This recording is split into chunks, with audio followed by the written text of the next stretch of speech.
Used to be, if you wanted to get fresh from the orchard apples, you had to leave Texas and take a drive up into the Midwest. Well, not anymore.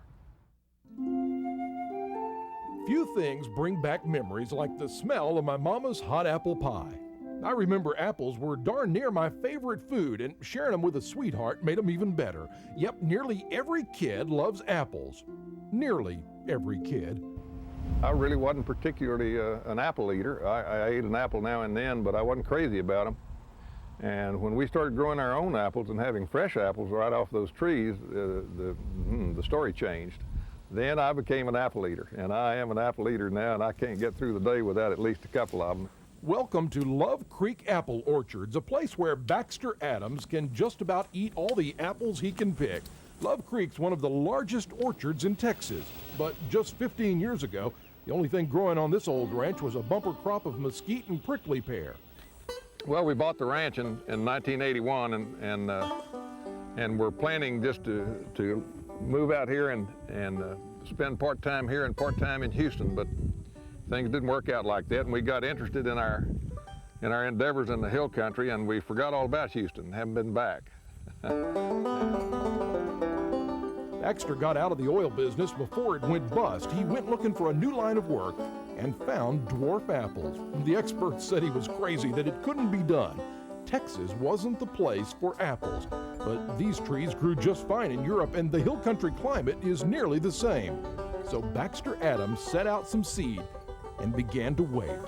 I've been told I couldn't do a lot of things in my life, and it always gets my dander up a little. These are all full dwarf apple trees, and this is as big as they'll ever get. You see, they're just about 8 or 9 feet tall. We don't have to climb ladders to harvest, and we don't have to spray a lot here in the hill country in Texas. And you know, the fewer times we have to spray anything on these apples, the better I like it, because nobody eats more of these apples than I do.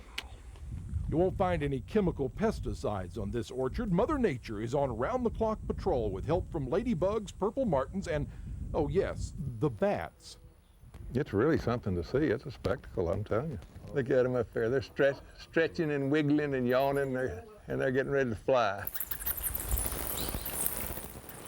Along with the bats and the bugs, there are a few human employees who wash, polish, grade, sort, and stack all of Adams' apples. There's no waxing, no storing, no preservatives. And that's how Baxter hopes to take a bite out of the apple industry. I don't know how many times we've had the wonderful experience of having somebody come in and say, hey, I don't like apples. You know, I don't like apples. Nuts. Nobody doesn't like apples. What they mean is they don't like big, red, rotten apples that have been in storage 10 months. You let them taste some of these, and they walk out with a bag, and the next day they come back with a friend. From cider to sauce and jelly to jam, Adams apples have put this hill country town on the map, and Medina is now the apple capital of Texas. They call him Johnny Appleseed, but Baxter Adams is just an old wildcat and oil man who drilled a dry hole, filled it with apple seeds, and came up with a gusher. The apple production has been busy work. We've worked hard at it, but it's been something that we've enjoyed a lot, and we just think that apples are a good way to make a living in the hill country.